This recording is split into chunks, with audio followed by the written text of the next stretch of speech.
Chef d'orchestre d'une symphonie intellectuelle. Les mots et la pensée sont toujours en harmonie. Mathieu Bock-Côté. Alors, c'est le sujet de l'heure, en fait, à Ottawa, c'est l'ingérence étrangère dans la politique canadienne. Ingérence étrangère qui peut prendre plusieurs visages, notamment ingérence électorale. Et pour parler de ça, nous recevons le député du Bloc québécois, René Villemure, qui suit cette question pour cette formation politique à la Chambre des communes. René Villemure, bonjour. Bonjour Mathieu.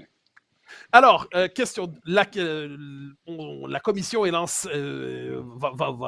mener ses travaux. Quelles sont les attentes en ce moment du Bloc québécois par rapport à cette commission? Qu'est-ce qu'on espère en fait? Quelle est la mission que vous lui prêteriez? Et est-ce que vous êtes assez optimiste sur ce qu'elle peut trouver? Ben, la première des choses qu'il faut souligner, c'est que le Bloc a vraiment fait des pressions pour avoir une commission d'enquête publique et indépendante. Alors, c'est certain que le volet public pour nous, c'est la transparence de ce qui va pouvoir être amené devant la commissaire, qui elle-même hier a dit je vais essayer de faire tout ce qui est en mon pouvoir afin de faire le moins de caviardage possible. S'il y a du caviardage, je vais le résumer et ainsi de suite. Donc, on comprend les exigences de sécurité nationale, mais pour nous, déjà, son engagement vers la transparence correspond à notre premier attribut de commission d'enquête publique. Indépendante maintenant, évidemment, la juge Hogg a toute l'indépendance nécessaire. On espère que celle-ci pourra faire la lumière sur les ingérences étrangères, plus que la Chine, sur les élections de 2019 et 2021. Donc, le processus électoral a-t-il été teinté, oui ou non? Alors, justement, vous avez utilisé le pluriel, et c'est un élément assez important ici, c'est-à-dire on parle de la Chine, on a vu que l'Inde, la question pouvait se poser ici autrement. Quelles sont, de votre point de vue, les principales formes d'ingérence étrangère qu'on a pu connaître ces dernières années au Canada? Ben, il est certain que sur le comité éthique où je siège, on a eu une étude sur les ingérences étrangères. Et on parle facilement de la Russie, on parle de l'Iran, on parle de l'Inde. Alors, elles sont nombreuses, elles sont différentes dans leur stratégie ou je dirais dans leur précipitation, si on veut. Mais les ingérences sont nombreuses. Elles sont partout. Elles ont été en France. Un comité a déjà été constitué là-dessus. M. Glotzman a présidé la commission. C'est un danger d'aujourd'hui auquel il faut être attentif. Dans l'opinion publique, ma crainte, c'est que les gens se disent, bon, il y a une commission, c'est fini. Non, il y a une commission et l'ingérence continue en ce moment-là. Alors, justement, le Canada est un cas assez particulier, puisque vous l'avez dit, ça existe ailleurs. Je viens d'en parler, ça existe en Allemagne, ça existe en France, en Grande-Bretagne. Ça traverse en fait les pays occidentaux. Mais dans le cas du Canada, à cause du multiculturalisme canadien, qui est une politique d'organisation des communautés issues de l'immigration pour survaloriser leur lien avec leur pays d'origine davantage que le lien substantiel avec le pays d'accueil, est-ce qu'on peut dire que le multiculturalisme canadien crée un environnement plus favorable qu'ailleurs à ce type de politique d'ingérence étrangère, quel que soit le degré ou le niveau d'ingérence étrangère? Je ne saurais pas dire s'il facilite. Cependant, on remarque actuellement avec la guerre Israël et puis Palestine que le multiculturalisme, ayant importé plusieurs personnes, a facilité l'immigration, a également importé les conflits. Donc, on le voit tout de suite. Secondement, sur ce qui est de l'ingérence chinoise, par exemple, on a interviewé plusieurs ressortissants chinois qui nous disaient être sous contrôle de la Chine à toute fin pratique. Alors, les gens, ils ont peur, ils sont contrôlés parce qu'il y a tout un système de surveillance qui est mis en place autour d'eux. La diaspora chinoise, actuellement, pour parler de celle-ci, elle a peur. Donc, oui, le multiculturalisme aveugle n'a pas facilité les choses, selon moi, sans pour être en mesure d'affirmer qu'il a facilité l'ingérence. Alors, j'insiste un instant sur cette question avant de passer à une autre, mais dans la mesure, parce qu'on a dit, par exemple, dans certaines communautés, dans certaines circonscriptions, une communauté X, Y ou Z pèse tellement que ça devient un lieu où c'est plus facile pour le pays qui voudrait s'ingérer de peser sur cette circonscription et de jouer sur le processus électoral. Donc, est-ce qu'on peut affirmer, peut-on s'inquiéter sérieusement du fait que des pays étrangers ont cherché à peser, sans être capable de l'emporter complètement, sur le processus électoral canadien ces dernières élections? On peut assurément s'inquiéter. Le SCRS a confirmé avoir plusieurs circonscriptions à l'œil, des circonscriptions qui ont été... L'ingérence n'a pas nécessairement réussi, mais elle a été tentée dans environ 11 à 12 circonscriptions canadiennes lors des dernières élections. Alors oui, le succès n'a peut-être pas été au rendez-vous, mais l'ingérence, la tentative d'ingérence était présente. Et on doit s'inquiéter parce que les gens se regroupent en communauté et la communauté répond aux exigences de la communauté du pays mère et ainsi de suite.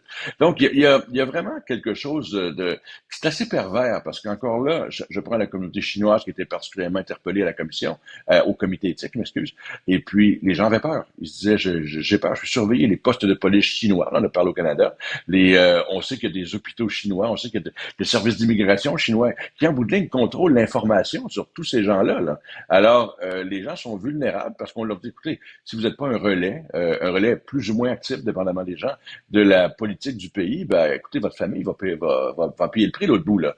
Alors, ça a été vu, ça a été démontré au comité, c'est dans notre rapport sur l'ingérence étrangère. Alors, justement, l'ingérence. Donc, dans notre esprit, quand on parle de l'influence d'un État sur un autre, c'est le cinéma nous a dit James Bond. Bon, hein, il y a un agent étranger. Mais c'est pas toujours aussi, on pourrait dire de manière aussi caricaturale. Dire quelles sont les formes généralement documentées d'ingérence étrangère. Vous avez évoqué le cas de la Chine, peut-être est-ce le meilleur cas évoqué, mais quelles sont les méthodes généralement documentées, reconnues d'ingérence étrangère, que ce soit dans le processus électoral ou non?